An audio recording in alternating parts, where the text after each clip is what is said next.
Bienvenue à l'atelier 11 de randonnée. Aujourd'hui, on va s'intéresser au côté génomique, à l'analyse de données de génomique, et plus particulièrement du RNA-seq.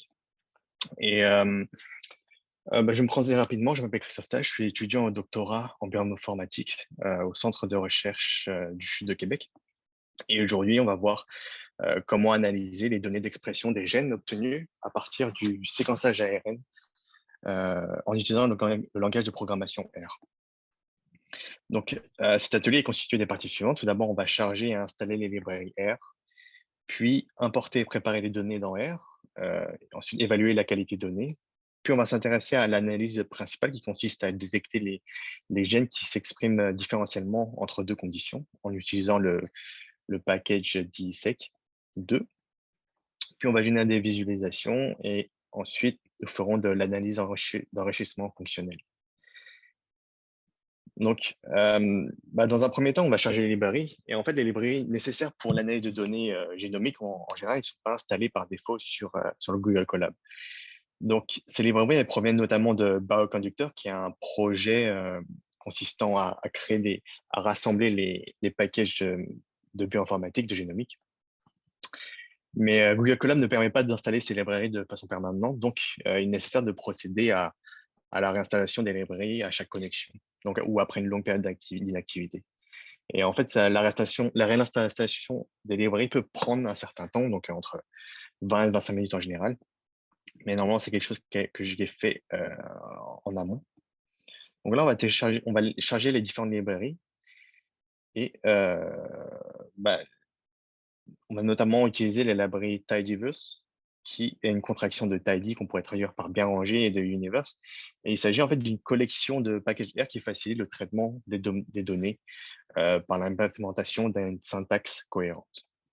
Il y a aussi le package DSEQ2 qui est le package permettant de détecter les gènes différentiellement exprimés. Ce package ici, qui est une base de données d'annotation du génome humain, donc on va utiliser euh, les différentes annotations. Le package NetVolcano va permettre de créer des visualisations de type Volcanoplot. On va voir ça plus tard dans l'atelier. Le package ComplexXMap permet de générer des cartes thermiques, des maps comme son nom l'indique. AirColor Brewer et Circlize permettent de faire des palettes de couleurs pour la visualisation. Et GProfiler 2 va permettre de faire des analyses d'enrichissement fonctionnel. Donc, on va commencer par tout d'abord importer et préparer les données.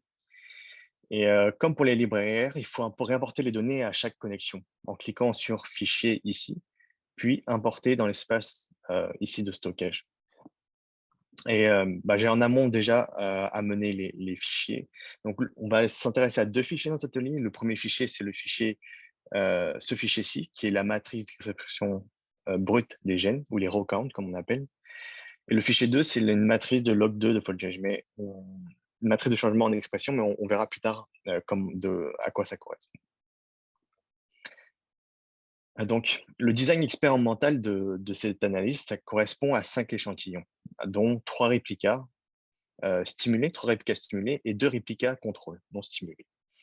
Et la stimulation consiste à un traitement au glucocorticoïde qui est un médicament, un traitement prescrit dans de nombreuses indications et pour traiter de nombreuses maladies. Et les glucocorticoïdes sont utilisés pour ces effets thérapeutiques, immunosuppressifs et anti-inflammatoires. Mais cependant, ce traitement est associé à de nombreux effets secondaires. Et ce traitement agit en modulant le programme transcriptionnel des cellules, en activant et réprimant des gènes. Donc, avec ce qu'on va faire aujourd'hui, en comparant les deux conditions, on va identifier quels gènes répondent au traitement par les glucocorticoïdes, que ce soit la réponse soit l'activation ou la répression.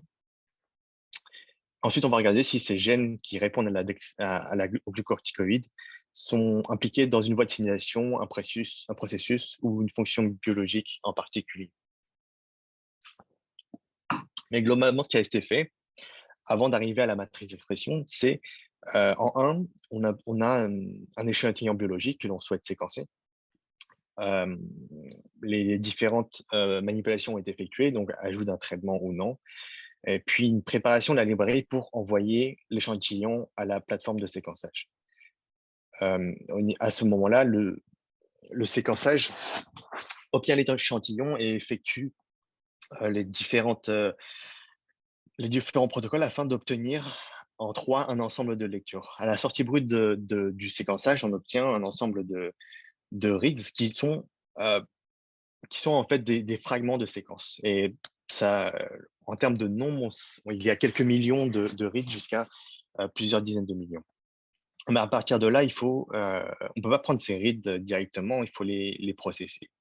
Et typiquement, les étapes classiques d'une analyse bioinformatique consistent en évaluer la qualité des fragments, des lectures, euh, évaluer la qualité, enlever les bases qui sont de mauvaise qualité. Donc, en enlevant les bases, on raccourcit les lectures, mais l'idée, c'est de pouvoir travailler avec des données de qualité. Une fois ces manipulations effectuées, ces analyses effectuées, en 4, tous ces rites sont en fait alignés sur le génome de référence, donc sur le génome humain dans notre cas. Et en fait, oui, par similarité de séquences, on est en possibilité de savoir où est-ce que le fragment va se mettre sur le génome. Donc à ce moment-là, on sait que par exemple, s'il y a 3 lectures qui vont être sur le gène 1, un certain nombre sur le gène 2, etc., jusqu'au gène K. Une fois l'alignement effectué, on obtient ce tableau-ci, qui est en fait une quantification, le nombre de lectures par gène pour cet échantillon. Et dans notre cas, dans l'atelier, on a eu 5 échantillons. Donc, l'ensemble de ce process a été appliqué sur les 5 échantillons pour obtenir en fait un tableau contenant le nombre de lectures, le nombre de reads par gène. Donc, c'est à partir de ce fichier-là qu'on va pouvoir effectuer les analyses de données avec R. Donc, premièrement, on va loader ce fichier, le fichier de row count.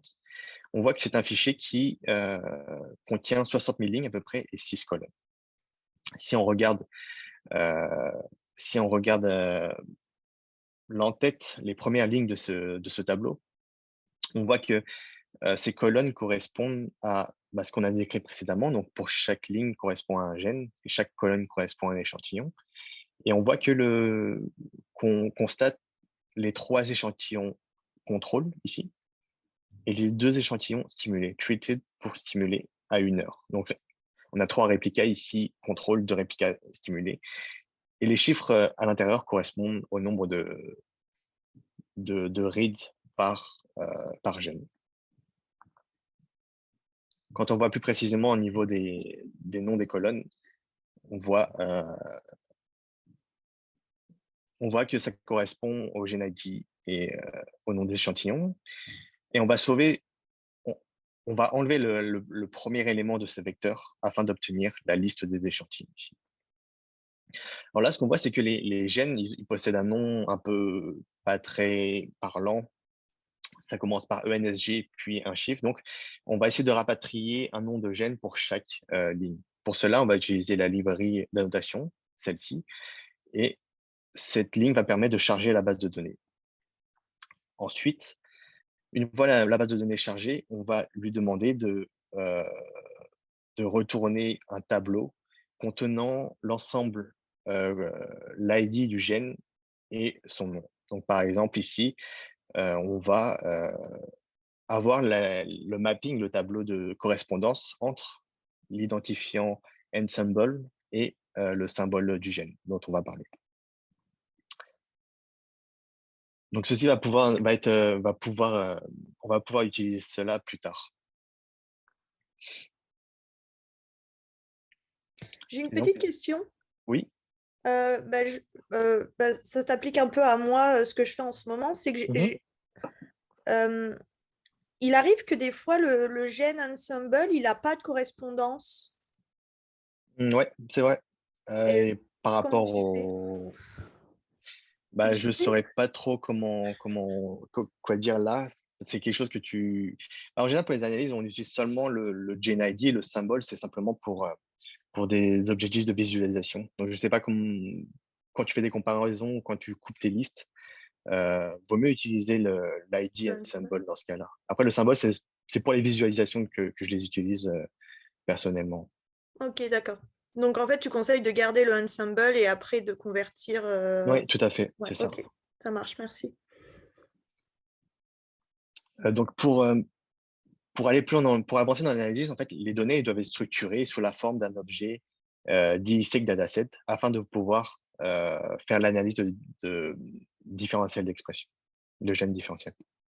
Donc, pour cela, on doit fournir trois éléments, trois arguments pour construire un objet dit Seq Dataset avec en premier le count data qui est la matrice de données d'expression.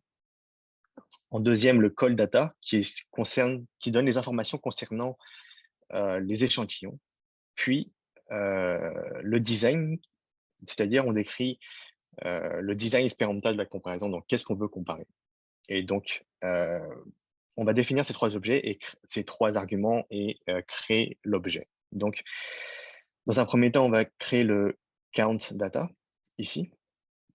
Donc, ça consiste à une matrice. Ici, on a seulement pris le tableau précédent et enlevé la première colonne qui était le gene ID.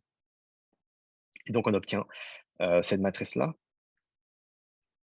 Ensuite, pour le call data, on va créer un tableau qui va séparer, qui va vraiment expliciter quelle est la condition de chaque échantillon. Donc, pour les trois premiers échantillons qui sont les échantillons contrôle, on a attribué la condition contrôle et de la même façon, pour les échantillons traités, on a attribué la condition traitée.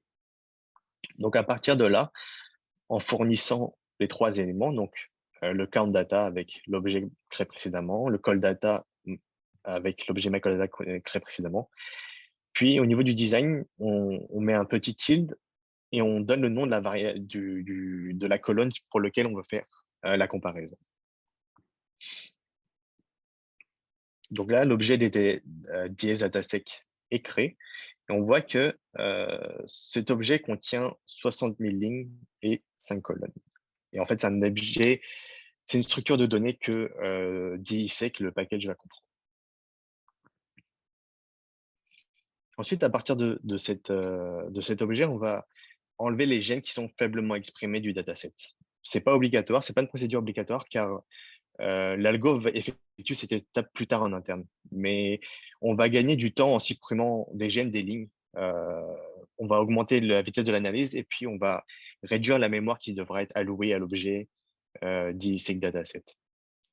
Donc, arbitrairement, ici, on va seulement utiliser un seuil d'au moins un read pour l'ensemble des échantillons. Là, ce qu'on peut voir, c'est que avant la filtration, on a environ 60 000 lignes ou 60 000 gènes. Et si on regarde les premières lignes de ce tableau, on voit que, par exemple, ce gène-ci, là, il possède aucun signal. Mais en fait, l'ensemble des six derniers-là ne possèdent aucun signal dans aucun des échantillons. Donc, ce serait pertinent en fait, de l'enlever car il n'y a aucune comparaison pertinente à faire dans ce cas-là. Donc, ce qu'on fait, c'est que on va utiliser la fonction rosum qui va faire la somme des lignes. Et là, on voit que sur l'ensemble des échantillons, ce gène a été trouvé 15 fois, par exemple. Et dans le reste, 0. Donc, on va pouvoir créer un vecteur, ici avec keep, qui est un vecteur de vrai ou faux. C'est-à-dire que s'il y a plus d'un seul read, il va marquer vrai. Et si on a 0, il va marquer faux, tout simplement. Et à partir de là, on peut donc créer une nouvelle objet DSX dataset avec seulement les gènes qui ont plus d'un seul read dans l'ensemble des échantillons. Donc là, on voit dans ce tableau qu'on a davantage de reads dans la matrice. Et puis, si on regarde finalement le nombre de lignes, on est passé à 26 000. Donc, on est passé de 60 000 lignes gènes à environ 26 000 lignes. Et ceci va nous permettre en fait pouvoir faire les analyses plus rapidement. Ça sert à rien de s'encombrer avec des gènes qui n'ont aucun signal en fait. Donc, à cette étape, les données, elles sont structurées dans un objet dit SIG dataset. Aucune analyse n'a encore été effectuée. Mais avant de faire l'analyse de gènes différentiellement exprimés, on va explorer les données afin d'évaluer la qualité. Et pour cet objectif, DSEC fournit plusieurs outils pratiques pour l'exploration de données. Donc, à partir de l'objet qu'on a créé, on va, d'une part, dans la partie 3, évaluer la qualité des données, et dans une autre part, dans une partie 4, identifier les gènes différentiellement exprimés. Excuse-moi. Oui, Moi, j'ai pas de notion en génétique du tout, du tout. Fait que qu'est-ce oui. que ça veut dire des gènes différentiellement exprimés? Les gènes différentiellement exprimés, ce sont, si on repart sur le design de l'expérience, attends, faut que je trouve, en fait, il y a 5 échantillons, donc 5 colonnes, et il y a 3 réplicas qui ont été stimulés par des glucocorticoïdes, et il y en a 2 pour lesquels on n'a rien mis dedans. Et en fait, on veut savoir, suite à l'ajout de glucocorticoïdes au traitement, quels sont les changements qu'on peut voir au niveau de l'expression des gènes. Donc, on veut savoir, en fait, quels gènes ont été activés et quels gènes ont été réprimés suite à la stimulation par les glucocorticoïdes. Est-ce que je réponds à ta question? Ouais, ça va, merci. Oui, ça va? OK. On va reprendre au niveau de l'évaluation de la qualité des données. Donc, dans un premier temps, on va transformer les données avant l'expiration. C'est-à-dire qu'on va utiliser la fonction Variance Stabilizing Transformation, qui est fournie dans DESEC, afin de produire une matrice de valeurs qui va prendre en compte la taille des librairies NSEC. Donc, c'est conseillé d'effectuer ces transformations avant de pouvoir évaluer les données. Donc, on va le faire ici. On obtient donc une matrice de valeurs. Les valeurs qui étaient auparavant euh, sous la forme d'integer, sous la forme entier, on les a normalisées et on a appliqué une échelle logarithmique de base 2, ainsi que d'autres transformations, donc prenant en compte la taille de la librairie. Et avec cette matrice, on va pouvoir faire du contrôle qualité. Donc, ces transformations, elles s'effectuent seulement pour explorer les données. Ouais.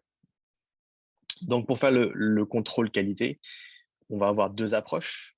Tout d'abord, la distance entre échantillons, sample to sample distance, puis une analyse en composante principale, en PCA, c'est-à-dire.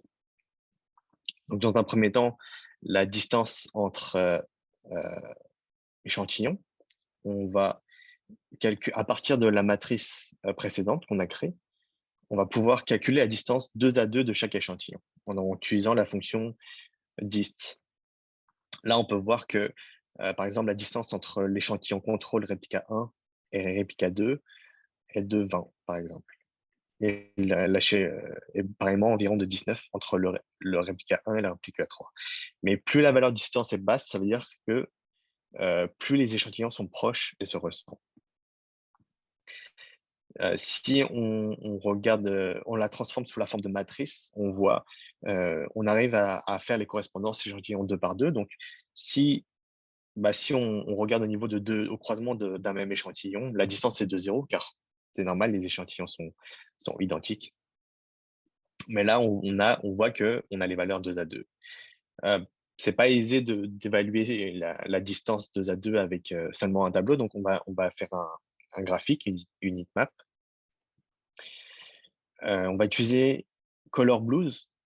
On va définir Color Blues, qui est une échelle de couleurs, comme son nom l'indique, de bleu, donc du bleu foncé vers le blanc. Puis, on va créer la heatmap, donc en donnant en argument la matrice et les couleurs. On obtient donc ici une heatmap avec en ligne, en colonne, les différents échantillons, donc les 2 échantillons traités, les 2 échantillons non traités, puis la couleur. Plus on s'approche plus 2 échantillons sont proches, plus la valeur tend vers 0, et plus la couleur est foncée. Et plus on tend vers le blanc, plus les échantillons sont distants. Donc, si on regarde, par exemple, l'échantillon 1 traité, on voit par rapport à l'échantillon 1, c'est normal, c'est du bleu très foncé, car c'est le même échantillon. Avec le réplica 2, on voit que c'est un un peu moins foncé. Mais comparé aux échantillons contrôle, on voit qu'il existe une différence de couleur claire car les échantillons sont très distants. Et donc, on peut voir les deux différents clusters. Donc là, ici, les deux échantillons traités en fait, sont rassemblés ensemble. On peut voir au niveau de l'arbre à côté qui a effectué un clustering que les deux échantillons traités sont rassemblés. Et pareillement, pour les échantillons contrôle, on voit que les échantillons sont rassemblés également. Donc, c'est une première analyse de l'évaluation de qualité pour voir si les échantillons qui sont dans une même condition, des différents réplicas, se ressemblent ou pas. Donc là, ce premier résultat semble tout à fait cohérent avec la condition de l'échantillon.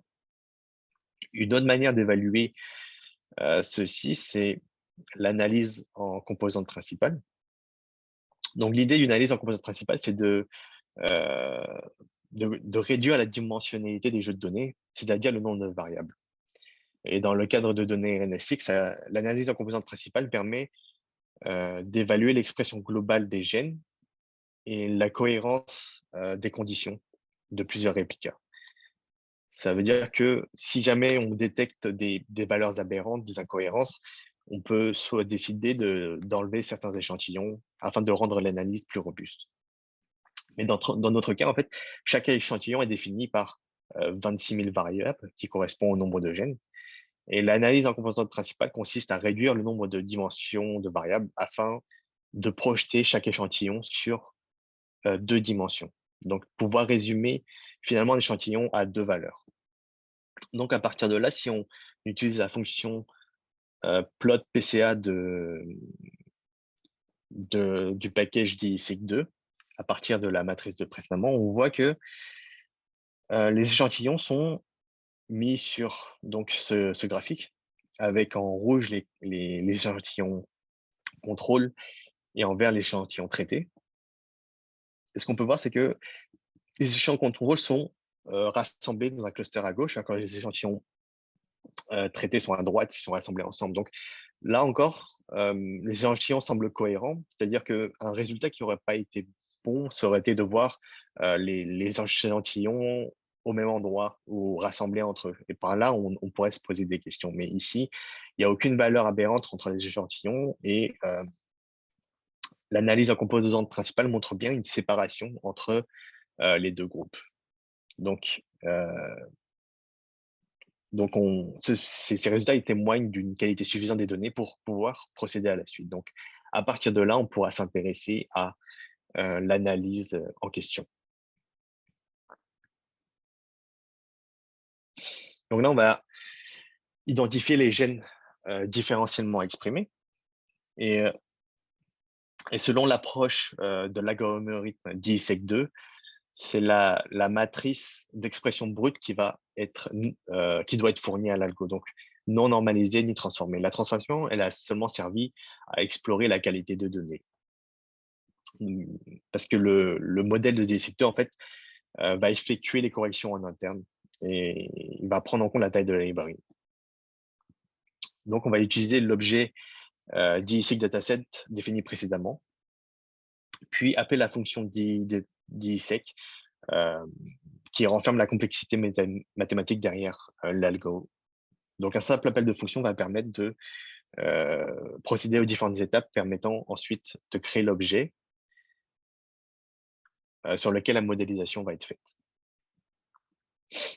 Donc, voilà, c'est fait. Et donc, à partir de là, on va utiliser la fonction results qui va permettre de procéder à identifier les gènes différentiellement exprimés. Donc, on fournit l'objet DDS2DE qu'on a défini précédemment, puis on définit le contraste. Donc, qu'est-ce qu'on veut comparer finalement? On veut comparer les différentes conditions traitées, les échantillons traités par rapport aux échantillons contrôle, en fait. Et donc, lorsque l'on fait cette procédure, on obtient ce tableau, en fait. Donc, ce tableau qui contient 26 000 lignes correspondant aux 26 000 gènes. En fait, pour chaque gène, DISEQ2 va comparer les deux conditions, donc traité et non traité, et va faire une analyse statistique afin de dire si le gène est significativement exprimé.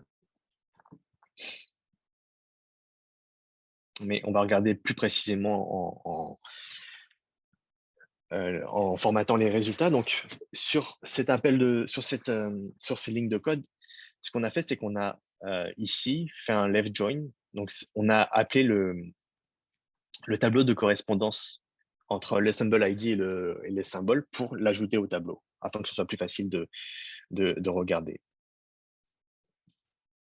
Et ensuite, le tableau a été trié selon la p-value. Donc là, on va regarder les premières lignes. Et ce qu'on peut voir, c'est que on obtient un tableau avec le gene ID, le symbole, et on va s'intéresser particulièrement à 2 colonnes pour identifier les résultats. Le log2 fold change ici, puis la p-value ajustée ici. Donc, pour chaque gène, on obtient un log2 de fold change qui correspond à une transformation du fold change. En fait, le fold change correspond au ratio entre les valeurs d'expression du gène traité versus contrôle. Et donc, un fold change égal à 1 correspond à autant de signaux dans les 2 conditions. Lorsqu'on met un fold change supérieur à 1, c'est-à-dire qu'il y a davantage d'expressions dans la condition traitée. Et quand le fold change est entre 0 et 1, ça veut dire que l'expression du gène diminue avec la stimulation. Mais avoir des valeurs entre 0 et plus infini, ce n'est pas vraiment aisé pour pouvoir interpréter, les résultats. Donc, on va appliquer un logarithme de base 2 sur les valeurs de fold change pour avoir une meilleure appréhension des résultats. C'est-à-dire que un log2 de fold change positif va correspondre à un gène activé et un log2 de fold change négatif va correspondre à un gène réprimé. Donc, par exemple, un log2 de fold change de 1.5, ça indique qu'il y a un changement d'expression de 2 puissance 1.5, soit 2.83, suite à la stimulation donc, comparée à la condition contrôle.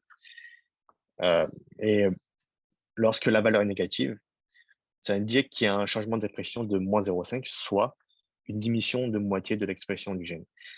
Donc, utiliser la valeur de log2 de fold change va permettre d'appréhender plus facilement en fait, les changements d'expression. Donc, c'est de cette façon-là qu'il faut l'interpréter. Donc, finalement, combien de gènes différentiellement exprimés on part ici d'un tableau de 26 000 gènes environ. On veut savoir combien de gènes différentiellement exprimés. Donc, pour cela, on va considérer 2 critères. Il faut que, par exemple, il faut un changement d'expression d'au moins 2 fois par rapport à la condition de contrôle, ce qui se traduit par un log2 de fold change supérieur à 1 dans le cas d'une activation, ou un log2 de fold change inférieur à -1 dans le cas de la répression, ou une valeur absolue du fold change supérieure à 1. Puis le deuxième critère qu'on va considérer, c'est une p-value ajustée inférieure à 0.05. Donc, on va créer un tableau qui va contenir seulement les gènes contenant ces critères-là.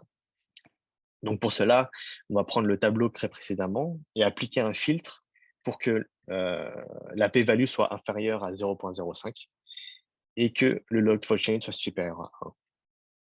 Et lorsqu'on fait ça, on se rend compte qu'on a finalement 91 gènes différentiellement exprimés. Donc, on est passé de 26 000 à 91. Donc, avec des critères très stringents, on peut avoir une bonne idée que ces 91 gènes, en fait, ont une expression qui est fortement affectée par le traitement glucocorticoïde. Donc, pour définir les gènes activés, par exemple, on peut utiliser ces lignes-là. Donc, prendre les gènes qui sont différentiellement exprimés et puis filtrer selon le log function qui est positif. Et puis, la fonction arrange permet de trier selon la valeur de log function. Donc, DESC, donc du plus grand au plus petit, donc voir les plus grandes variations en premier dans le tableau. Et on voit que on obtient 49 gènes ici avec des informations, dont le gène PTGR4 qui a un log4 change d'environ 3, ce qui correspond à 2 fois 2, 4 fois 2, 8, et un changement d'expression de 8. Et donc, il y a 8 fois plus de gènes d'expression de ce gène après la stimulation. On peut utiliser la fonction plot count pour comparer les expressions normalisées de chacun des échantillons en particulier. Donc, plot count avec le tableau puis l'identifiant que l'on veut utiliser, l'identifiant qu'on a appris ici. Et ce qu'on voit, c'est que le count ici, on voit que les valeurs pour le groupe contrôle sont vraiment basses par rapport aux valeurs de count pour la condition stimulée. On voit vraiment une grande différence, et cette différence se confirme dans le fait qu'on ait retrouvé ce gène dans les gènes différentiellement exprimés. Si on ajoute l'argument return data ici, true, au lieu d'avoir un tableau, au lieu d'avoir un graphique, on va avoir un tableau qui va résumer les valeurs. Donc, les valeurs pour chacun des réplicas, les valeurs de count normalisées associées à leurs conditions.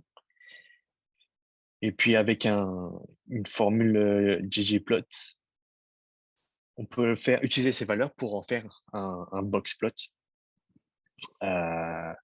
Pour mieux appréhender les résultats, je préfère perso de voir ces résultats sous forme de boxplot. Donc, on peut vraiment voir ici la différence de valeur entre les deux conditions. De la même façon, on peut faire la même chose avec les gènes réprimés. Donc, cette fois-ci, en utilisant comme critère un log2 de fold change inférieur à -1. Et puis, en triant ces valeurs de log2 fold change du plus petit au plus grand. Et on se retrouve donc ici avec 42 gènes réprimés. Et notamment, le gène qui est le plus réprimé, c'est le gène SNORD99 avec un log4 chain proche de -3. Donc, de la même façon, on peut regarder les valeurs avec la fonction plot count. On voit bien qu'il y a une différence d'expression entre la condition contrôle et la condition traitée.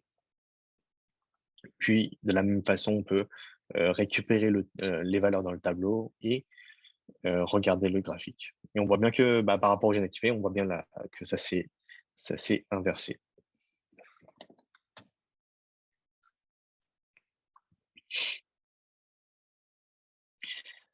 Donc maintenant qu'on a identifié les gènes différemment exprimés, on peut voir il y a différentes façons de les visualiser.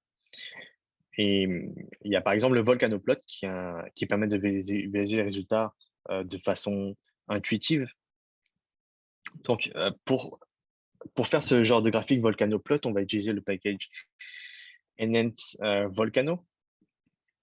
Et donc, Enhance Volcano prend en argument le tableau, et on va indiquer qu'est-ce qu'on veut, quel est quel est le nom de la colonne qu'on veut prendre pour le log2 fold change et le nom de la colonne pour la p-value. Et on obtient quelque chose qui ressemble à ça. Donc, sur l'axe dx, c'est le log2 fold change. Donc, si on sépare ce graphique en deux, à droite, on a les gènes qui sont activés et à gauche, les gènes réprimés, comme vu précédemment. Et sur l'axe dy, on voit la p-value qui a subi une transformation sous la forme de moins log 10 de p-value, donc qui va permettre de mettre en évidence les p-values les plus significatives. C'est-à-dire que plus la p-value est basse, ce qu'on veut, plus la transformation appliquée, plus la valeur est grande. Donc, plus on se dirige vers le haut dans le graphique, plus ça veut dire que le gène est différentiellement exprimé de manière significative. Et donc, il y a d'autres critères qui ont été attribués. Donc, les points rouges, ce sont les gènes qui respectent les deux critères, c'est-à-dire le critère de p-value et le critère de log de fold change qu'on a appliqué. Donc ici, c'est un log de fold change de 1 et on voit que les gènes en rouge respectent les critères. Si on regarde les gènes en bleu, ce sont les gènes qui ont une p-value significative, mais pour lequel le log de fold change est situé dans le range avec peu de variation, donc entre -1 et 1. C'est-à-dire que le changement d'expression, il y a un changement d'expression, mais il n'est pas assez fort pour qu'on le considère dans la suite. Ensuite, il y a les gènes en vert ici, qui correspondent aux gènes qui ont un fold change supérieur à 1, c'est-à-dire dont on voit un changement d'expression, mais dont le test statistique n'a pas rendu une p-value significative. Donc, encore là, ces gènes, ils ne sont pas gardés pour la suite. Et puis, on a les gènes en gris qui correspondent aux gènes non significatifs. Donc, qui contient la majorité des gènes.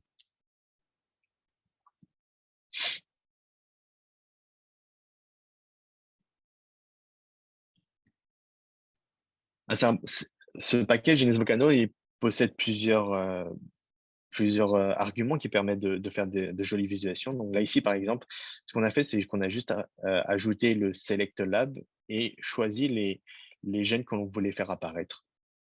Si ce gène, par exemple, c'est un gène qui vous intéresse davantage, ici, par exemple, on voit que ANGPTL4 se trouve ici ou PTGR4 se trouve ici. Il y a d'autres façons de personnaliser le graphique. Ici, par exemple, c'est en utilisant l'argument pcutoff, donc c'est-à-dire changer le seuil pour le seuil qui permet de dire qu'un gène est significatif, 10-32, ce qui correspond en moins log de 10 à 31. Donc on voit qu'une ligne horizontale c'est dessinée au niveau de 31. De la même façon, on peut utiliser ici un autre seuil pour le fold change.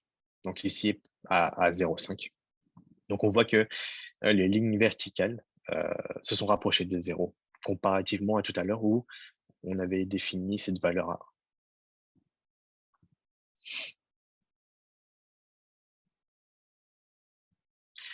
1. Donc le volcano plot, c'est une façon de représenter un résultat de gènes différentiellement exprimé.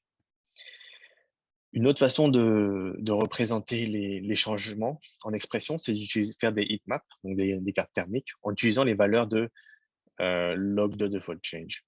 De ce qu'on va faire, c'est qu'on va prendre le tableau de résultats ici, le DF heatmap, et puis garder seulement les gènes qui sont significatifs, donc en dessous de 0,05. Donc on obtient ce tableau qu'on a vu précédemment. Et puis, ici, cette ligne permet en fait d'obtenir une liste, un vecteur avec tous les identifiants des gènes ici. Donc, on voit ici qu'il y a 420 gènes avec une p-value en dessous de 0,05. Ensuite, l'étape suivante consiste à simplement garder la valeur de log2 fold change. C'est à partir de ces valeurs qu'on va construire la heatmap. Donc pour cela, on va simplement sélectionner la colonne log2 fold change avec cette ligne-là, puis la transformer en matrice.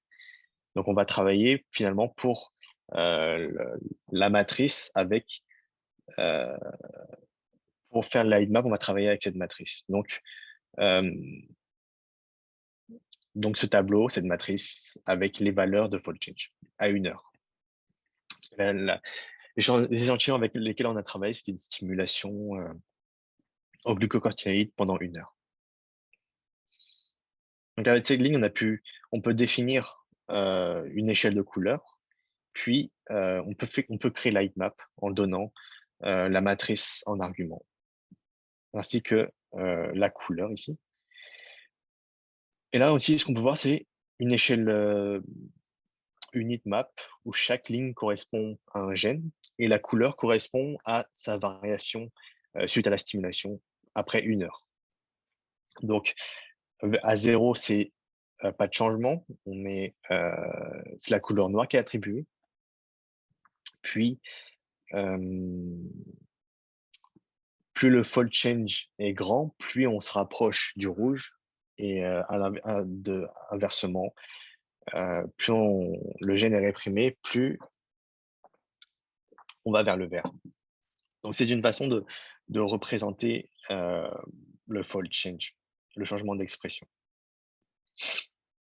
Mais ce qui est intéressant de pouvoir faire, c'est ici, on a seulement un time point, un temps donné, mais ces expériences de RNA-seq ont été effectuées en fait à plusieurs temps, donc de 1 à 6 heures.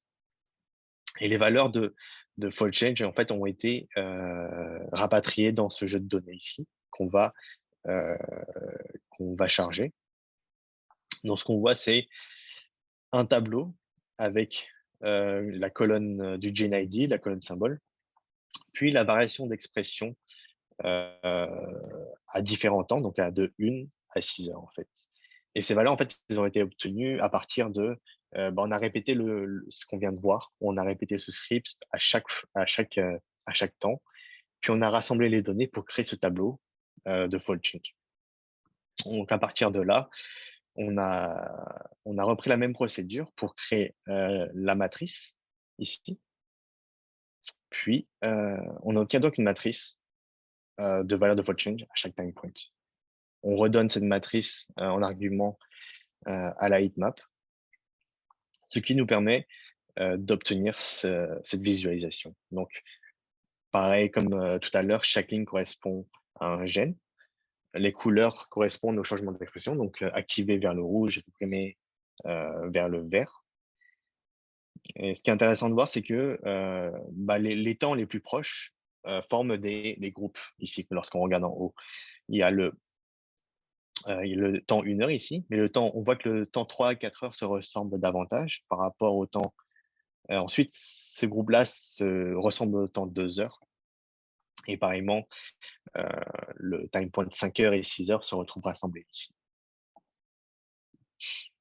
Si on ne veut pas appliquer de clustering au niveau des échantillons, on peut ajouter ici mettre l'argument de l'ordre des colonnes, le colonne order ici. Et finalement, on obtiendra une visualisation dans laquelle les colonnes seront ordonnées dans le temps. Donc, de 1 à 6 heures. Et ce qui est intéressant de voir, c'est que ici, par exemple, on voit un ensemble de gènes qui sont vers le vert, mais que dans la suite de l'expérience, ils sont vers le rouge. Donc, on pourrait se demander en fait si ces gènes ont une régulation tardive ou répondent plus tardivement à la stimulation, étant donné qu'ils apparaissent en rouge dans la suite de la heatmap.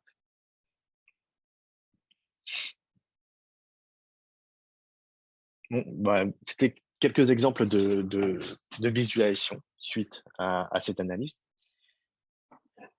Ce qu'il est possible de faire suite à l'identification de gènes différentiellement exprimés, c'est de voir quelle est la signification biologique de ces gènes. Donc, regardez si, par exemple, une voie de signalisation, un processus ou une fonction biologique est surreprésentée dans la liste de gènes. Mais on va y aller en utilisant cet exemple. Donc, il y a des bases de données qui sont créées et qui ont classé l'ensemble des gènes en groupe, donc en fonction de fonctions biologiques ou de voies de signalisation, ou de la présence dans un emplacement cellulaire spécifique. Et ainsi, les gènes sont en fait regroupés en catégories qui sont nommées de manière cohérente. On va comprendre davantage tout à l'heure. Donc, ce qu'on va faire ici, c'est qu'on va reprendre le tableau de gènes significatifs et puis définir en prenant les gene ID, on va définir l'ensemble des gènes qui répondent à la dexaméthasone. Parce qu'ici, ce sont les gènes pour lesquels il existe une p-value inférieure à 0.05. Donc là, si on affiche la liste des gènes, on se rend compte qu'on utilise l'ensemble ID pour le soumettre à l'algo. Et cette liste contient en fait 91 gènes.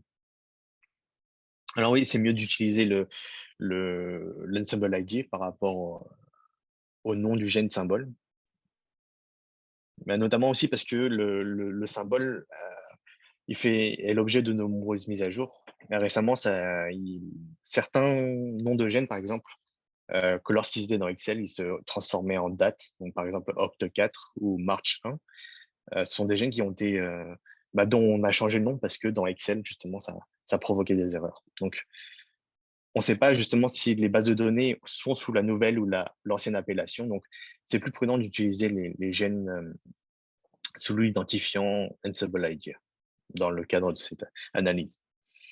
Donc, ce qu'on va faire, c'est qu'on va utiliser le package gprofiler2 qui va permettre de faire ces analyses d'enregistrement de voies fonctionnelles. Le but, en fait, c'est de savoir si, suite à la stimulation, il y a une voie biologique qui s'exprime en regardant la liste des gènes. Donc, on a identifié la liste de gènes. Maintenant, on va voir s'il y a des voies biologiques qui sont concernées. Donc, pour cela, on utilise une fonction ghost de gprofiler2. On lui donne la liste des gènes qui répondent et on lui dit qu'on s'intéresse à l'homme. Donc, on fait l'analyse. En fait, l'algorithme va interroger toutes les bases de données possibles qu'il a mis en lien. Et les bases de données qu'on s'intéresse, ce sont les groupes de gènes de Gene Ontology ou de Kate Pathway, qui est pour les voies d'utilisation, ou encore le Wiki Pathway ici. Et donc ici, comme précédemment, chaque point correspond à une voie de signalisation ou à un groupe de gènes en particulier qui correspondent à une même fonction biologique.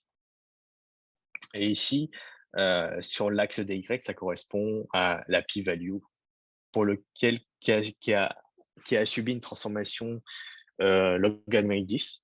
Donc, c'est-à-dire que plus on va vers le haut, plus la valeur est grande, plus la voie de signalisation est significative.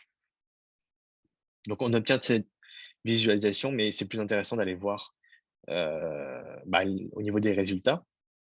Et donc, si on regarde les résultats et qu'on s'intéresse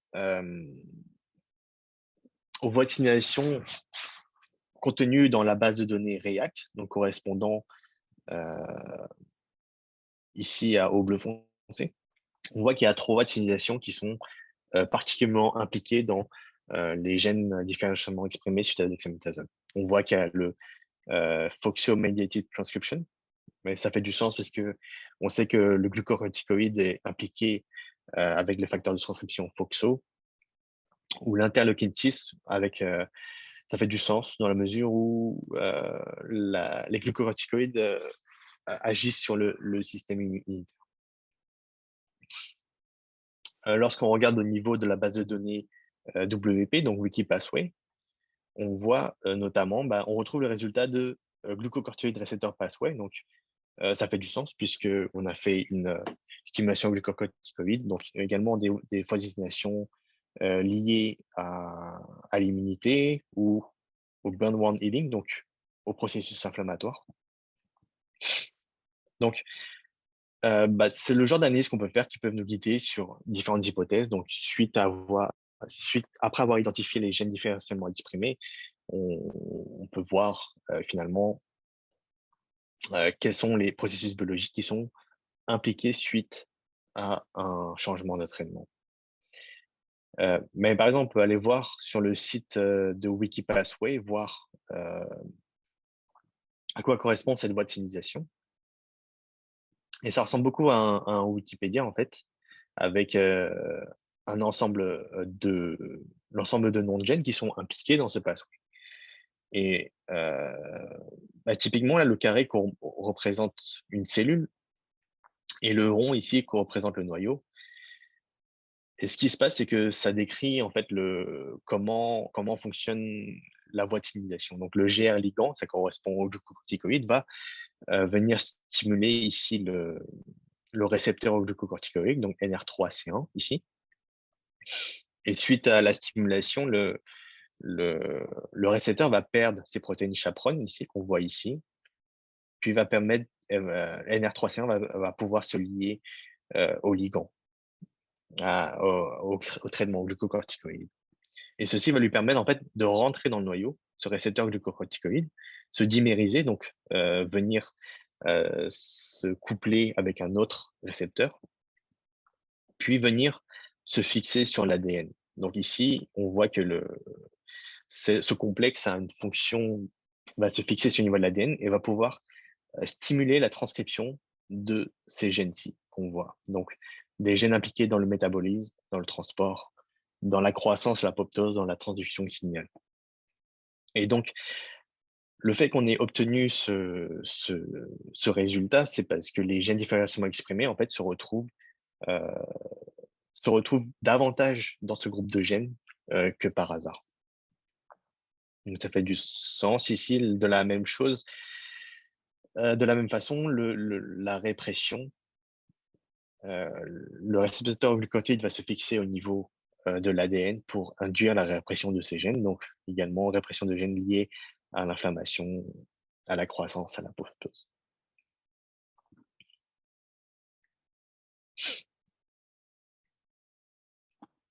Donc, je vous ai mis ici les références, si vous voulez creuser un peu plus en détail les différentes analyses qui ont été réalisées ici, mais également les documentations des packages si vous voulez personnaliser vos visualisations. Et c'est comme ça que s'achève cet atelier. Je reste disponible si vous avez des questions et merci pour votre attention. Merci beaucoup, Christophe. Est-ce que vous avez des questions pour Christophe?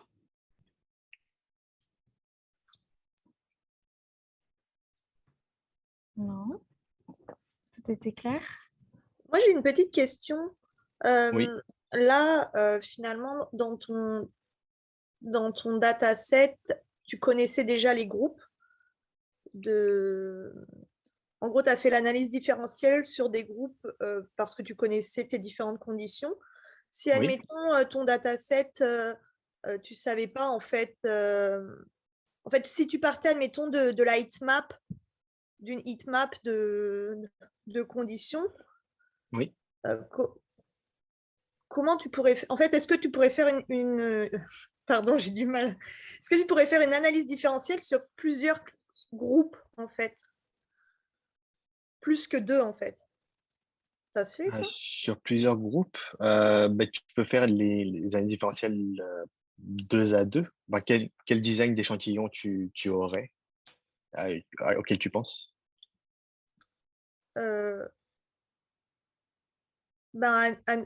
Admettons, j'ai plusieurs patients, j'ai le RNA-seq de plusieurs patients. Ok.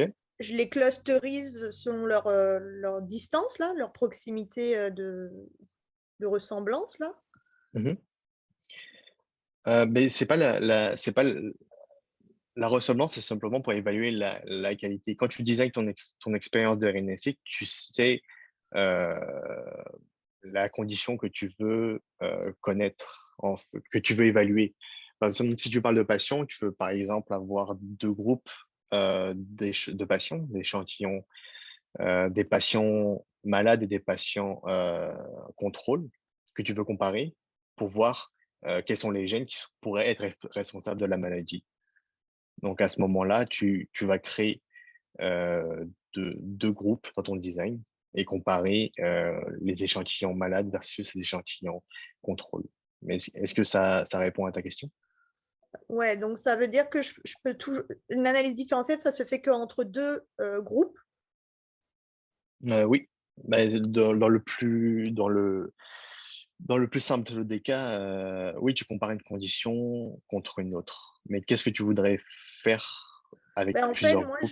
je voulais, en fait, à partir, admettons, de plusieurs patients, je voulais essayer de trouver une façon de créer 2 groupes distincts par rapport à, admettons, une certaine liste de gènes. Et après, je voulais les comparer entre eux. Oui, dans ce cas-là, tu peux répliquer plusieurs fois l'expérience, l'analyse de gènes différentiellement exprimés mais cette fois en changeant le design. Donc, plus haut, par exemple, on a ici, là, non.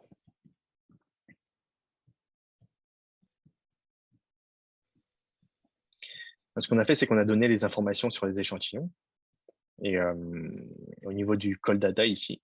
Donc, on a défini les 3 premiers comme contrôle et les 2 derniers comme traités. Mais si tu veux d'autres critères pour faire tes groupes, donc par exemple la présence d'un gène muté ou non, ou peu importe, bah, tu peux changer les conditions à ta guise en fonction de ta matrice de design pour ensuite faire les comparaisons. Ok, d'accord, ouais, ok. Merci.